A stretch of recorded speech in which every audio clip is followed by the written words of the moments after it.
It felt like yesterday when I met Robert. It was at a charity event in the town hall.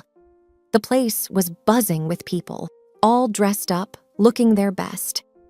I was there because I felt like I needed to be part of the community after moving to the town only a few months ago.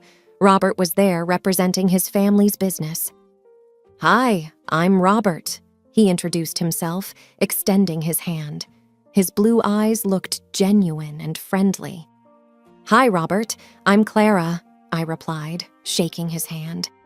We chatted about everything under the sun, from our childhood memories to our favorite movies.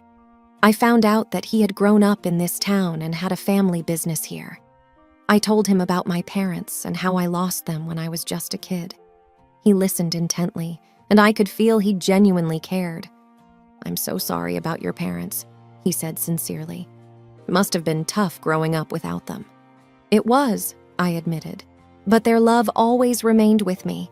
Plus, I inherited a good amount from my father. It helps me remember them." As the night progressed, we found ourselves more and more engrossed in our conversation, completely oblivious to the hustle and bustle around us. Before we knew it, the event was wrapping up. "Would you like to grab a coffee sometime?" Robert asked, a hint of nervousness in his voice. "I'd love to," I replied, smiling. Our coffee dates turned into dinner dates, and before we knew it, we were planning our wedding. It all happened so fast. I was 27, with an inheritance from my parents and a heart full of hope. Robert was everything I had ever wanted, or so I thought.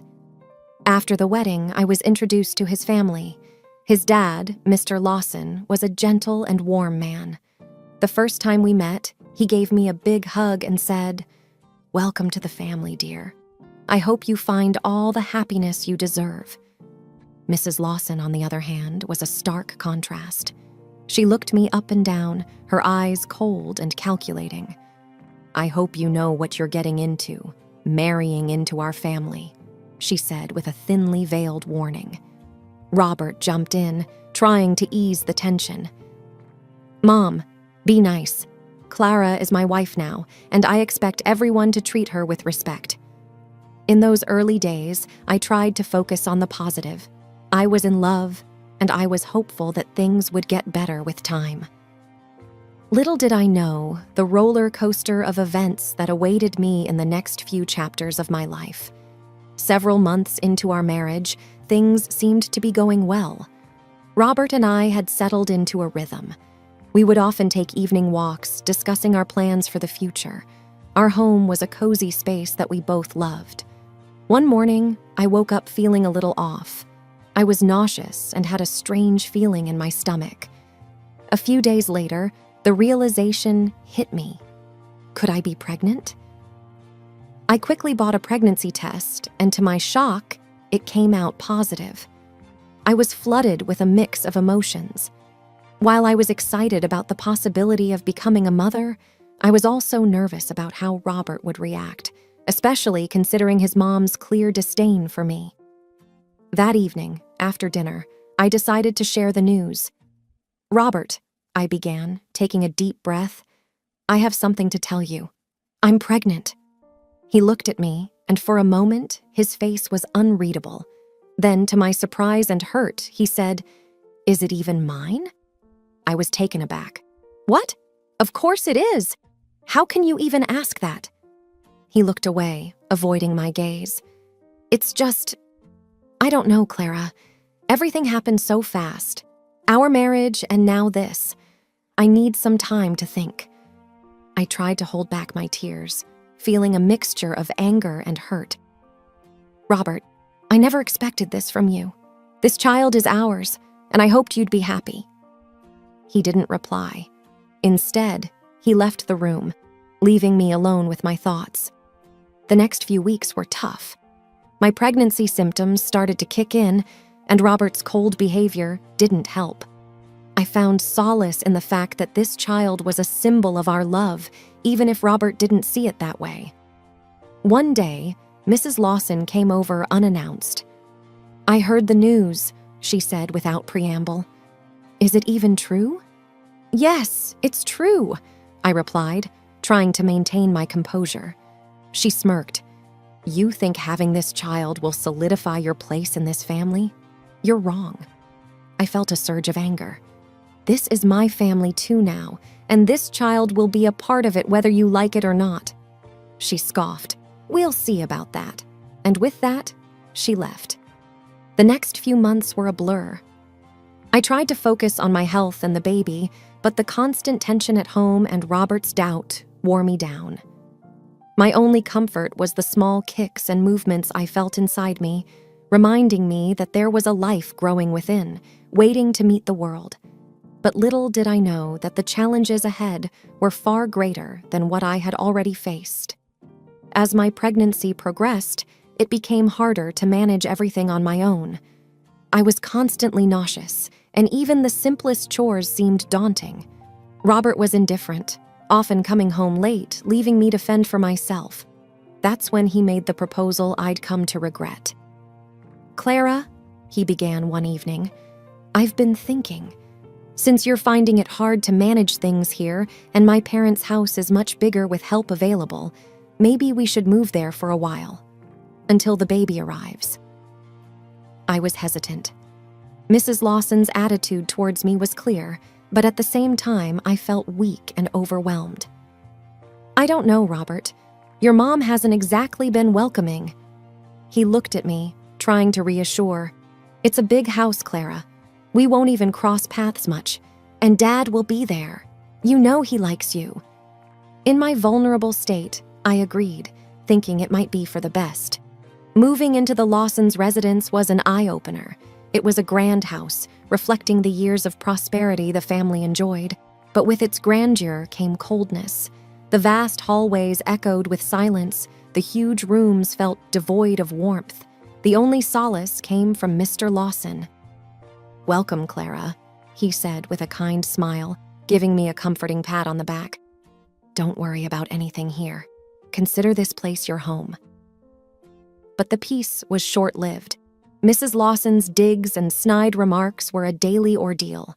She would comment on everything, from the food I ate to the clothes I wore. One day, when I was in the kitchen trying to make myself a sandwich, she walked in, her eyes scanning me up and down. You sure you should be eating that? She commented, looking at the sandwich. I took a deep breath. I think I know what's best for me and my baby. She smirked. Well, if it is even your baby. I felt my anger rise but held it in check. It's Robert's baby, and I wish you'd stop implying otherwise. She just laughed, a cold sound that echoed in the large kitchen. Time will tell, dear. Time will tell. Days turned into weeks. Each day was harder than the last. The house felt like a prison. Robert was always out, and when he was home, he was distant. The baby inside me was my only comfort, reminding me that there was a reason for enduring all this. One evening, as I was sitting in the living room trying to read, Robert stormed in, a frown on his face. Clara, I heard you've been talking back to my mom. I looked up, surprised. She has been nothing but rude to me, Robert. What do you expect? He shook his head. This is her house. You need to respect that. I felt tears forming. I thought it was our house too, but every day it feels like I'm walking on eggshells. He didn't say anything, just turned and left the room. I sat there, feeling more alone than ever. As the days passed, the cold shadows of the house seemed to close in on me. But I held on, hoping for better days, not realizing that the worst was yet to come. Fall had settled in, and the leaves outside had started their gradual transformation to a vibrant mix of red and gold. The wind carried with it a sharp chill, heralding the coming winter. But inside the house, the atmosphere was even colder. One evening, after a particularly tiring day, the baby wouldn't stop crying. He was restless, and I tried every trick in the book to calm him down. Mrs. Lawson, evidently irritated by the cries, barged into the room. Why can't you keep that child quiet? It's unbearable.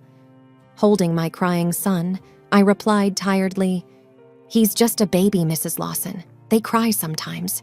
She scoffed. "Well, maybe if you were a better mother." "Enough of this," I retorted, fed up.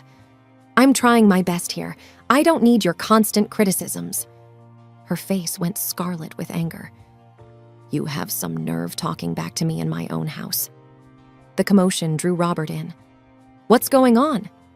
"Your wife seems to think she can disrespect me under my own roof," Mrs. Lawson spat. Robert glanced at me, annoyance evident in his eyes. "Clara, just take the baby to our room." Standing my ground, I replied, "Robert, this is our home too. I won't be bullied into hiding." He took a deep breath, his patience clearly running thin. "Clara, just do as I say." When I didn't move, Mrs. Lawson sneered, "If you can't follow the rules, maybe you should leave." Robert, to my shock, nodded in agreement. "Maybe you should." Stunned, I replied, "You can't be serious." His face hardening, Robert stepped forward. "If you won't go to our room, then maybe you should leave the house." "You're throwing me out?" I asked, voice shaky with disbelief. Robert didn't answer. Instead, he moved closer, took hold of my arm, and began pulling me towards the door. I tried to resist, but he was too strong. Holding our crying baby close, I was dragged out of the house. The door slammed behind me, leaving me and my child in the biting cold of the fall evening. Tears streamed down my face, not just from the cold wind, but from the sharp sting of betrayal. My own husband, the man I loved, had just thrown me out of our home. The magnitude of what had just happened weighed heavily on my shoulders as I walked away, holding my child close, trying to shield him from the cold wind. The weight of the night's events pressed heavily on my chest, making each step seem like a monumental effort. My son, sensing my distress, had stopped crying but was whimpering softly. I was at a loss as to where to go. It felt like the world had turned its back on me. Then, a thought struck me. Rachel, my oldest friend, someone who had stood by me during the happiest and saddest times of my life. We'd lost touch recently, primarily because of the tension in my home, but I was sure she'd help. She lived nearby, just a few blocks away. I headed towards her apartment, praying she was home. As I approached the familiar building, memories of our times together flooded my mind. Our college days, the late-night chats, and the countless cups of coffee we'd shared. I reached her door and knocked hesitantly.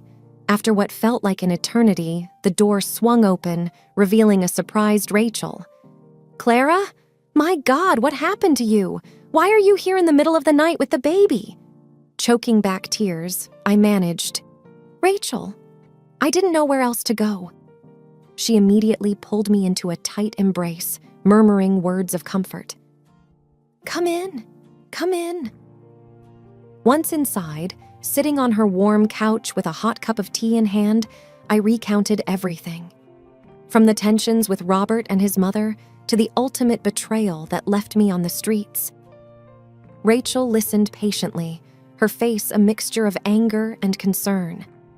I knew that Robert was changing, but this is unthinkable. I nodded, tears streaming down. He chose them over us, Rach, his own son.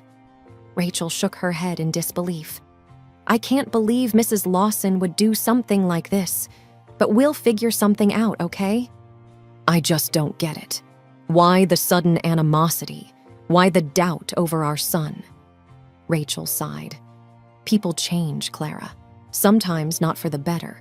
But you've got your son and friends who care about you. We'll get through this together."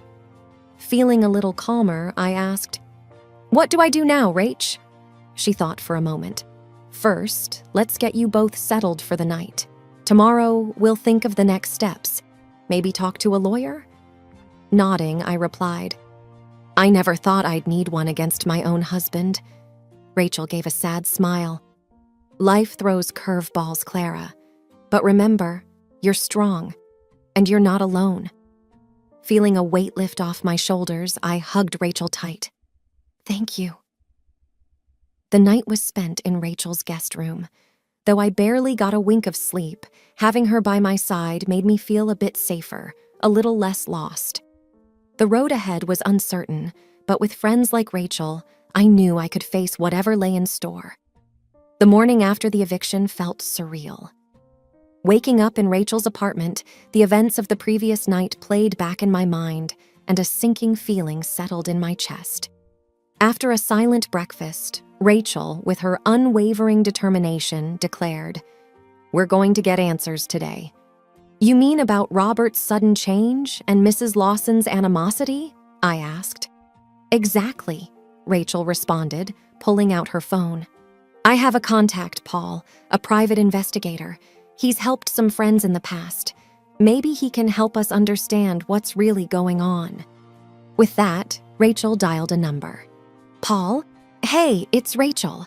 I've got a situation here. Yes, I'll text you the details." Turning to me, she added, "He's good, Clara. We'll know what's happening soon." The days that followed were a whirlwind. Paul discreetly began his investigation, tailing Robert and Mrs. Lawson. Each evening, he'd provide Rachel and me with updates. It wasn't long before Paul unearthed shocking revelations. "I've been following Robert, and it appears he's seeing someone else," he said one evening, handing over a few photographs. My heart sank as I looked at the pictures of Robert and an unfamiliar woman, laughing, dining, and even shopping together. Rachel, anger evident in her voice, asked, "Do you have any idea who she is?" Paul nodded. "Her name's Angela, works in a law firm downtown, but that's not all. I've got audio recordings of Mrs. Lawson that you might find interesting." He played back a conversation where Mrs. Lawson discussed her elaborate plan to have me thrown out so that Robert could gain access to my inheritance. Her voice, dripping with greed, sent chills down my spine. "Once Clara's out of the picture, Robert can divorce her. With a good lawyer, he can claim a good portion of her inheritance for emotional distress or some such nonsense. Angela's firm will handle it. Our boy deserves that money more than she does." I sat in stunned silence. It all made a cruel kind of sense now. Robert's doubts about our son's paternity, the constant harassment, it was all part of a twisted scheme. Rachel, seething with anger, declared, "We're taking this to the police, and you're getting a lawyer, Clara. We'll fight them." Paul nodded. "I've got more recordings and photos. It's concrete evidence." While the truth was a bitter pill to swallow, knowing it gave me a renewed sense of purpose. No longer would I be the victim. With evidence in hand and Rachel by my side, I was ready to confront Robert and Mrs. Lawson and reclaim not just my inheritance, but my dignity and peace of mind. The chapter of betrayal in my life was about to be closed, and I was determined to ensure justice was served. With the evidence in hand and my resolve firm, it was time to confront my soon-to-be ex-husband and his conniving mother. I decided to go to their house, the house I once called home. Rachel insisted on accompanying me, a pillar of strength and support. As we approached the house, my heart raced, but not from fear. It was anger, determination, and the desire to close this traumatic chapter in my life. We rang the doorbell, and Mrs. Lawson answered, feigning surprise. "Clara, what brings you here?" Without mincing words, I replied, "You know why I'm here." Robert appeared from the living room, looking rather uneasy. "Clara," he began, but I cut him off. "No, Robert, it's my turn to talk. We know everything." I held up the photos and the transcripts of the recordings. Mrs. Lawson's face turned pale while Robert looked like he'd been caught red-handed. "How did you—" "Doesn't matter how," Rachel interrupted. "What matters is that you both have been exposed." I took a deep breath, finding my voice. "You thought you could play with my life? You thought you could get rid of me and take everything I've inherited from my parents?" Robert tried to speak. "Clara, No," I shot back. "I gave you everything. My love, my trust, and all you gave back were lies and betrayal. Your affair with Angela, your scheming with your mother to get your hands on my inheritance, you won't get a single cent." Mrs. Lawson, always the instigator, tried to salvage the situation. "Clara, dear, let's discuss this calmly. Maybe there's been a misunderstanding." I scoffed. "Misunderstanding. I've heard your conversations. You orchestrated this entire sham, making Robert doubt our child and pushing me out. And for what? Money? How low can you stoop?" Rachel stepped forward. "We've already spoken to the police, Mrs. Lawson, and Clara has a lawyer. You won't escape this." As we walked away, I felt a weight lift off my shoulders. Confronting them had been cathartic. While the journey ahead would be long and challenging, I was ready to rebuild my life, free from the shackles of deceit and betrayal. The courtroom was filled with tense energy, a battleground of truth against deceit, the place where my long-awaited vindication would finally occur.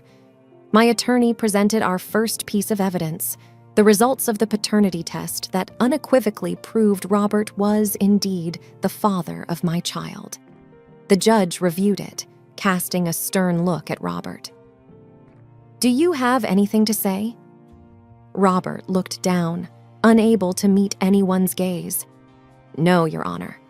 Next, we presented the DNA results that would shatter the very foundation of the Lawson family. "Your Honor," my attorney began, "these results indicate that Mr. Robert Lawson is not biologically related to Mr. Richard Lawson." The courtroom went silent. All eyes turned to Mrs. Lawson, her usual confident demeanor replaced with a deer-in-headlights expression. Richard, who had been sitting with a stoic face, looked at his wife with disbelief. You lied to me all these years?" Richard's voice wavered. Mrs. Lawson, trying to regain some semblance of control, stammered, "Richard, it's not what it looks like." But the evidence was irrefutable. The judge continued with the proceedings, his voice firm. Given all the evidence presented, the court rules in favor of Mrs. Clara. Robert Lawson will receive no part of her inheritance. He is also mandated to pay alimony for their child. Furthermore, considering the emotional trauma inflicted upon Mrs. Clara, the court also mandates Robert to pay damages. Mrs. Lawson, once the formidable matriarch, now looked small and defeated.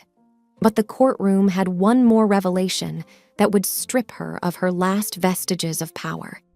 Richard stood up, facing his soon-to-be ex-wife. "I've filed for divorce, and I've already begun the proceedings to claim our house. You won't see a single penny from our joint assets." She was speechless, her empire and decades of manipulation crumbling around her.